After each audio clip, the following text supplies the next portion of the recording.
Nous passons à l'amendement numéro 10, qui est présenté par Madame Apourceau-Poly. Qui aura peut-être le même sort que le précédent. Alors, nous assistons ces dernières années à la disparition du sport à la télévision en clair. Premièrement, l'obtention des droits sur les Jeux olympiques et paralympiques par le groupe Discovery a participé à l'augmentation des coûts pour les diffuser. Et si on peut applaudir qu'un accord ait été trouvé en 2019 entre France Télévisions et le groupe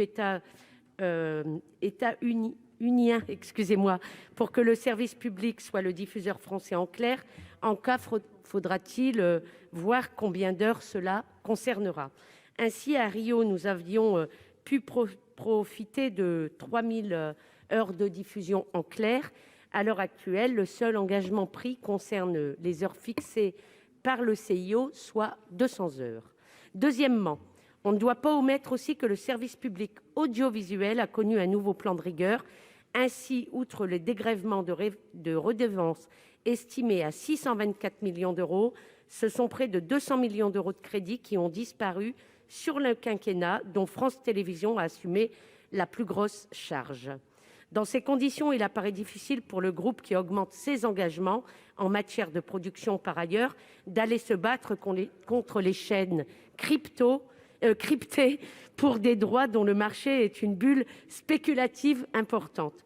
Troisièmement, on a aussi vu de nouveaux opérateurs extrêmement puissants arriver. Si la tentative d'Orange au début des années 2000 a été un échec, Beansport a montré une décennie plus tard qu'il y avait un marché.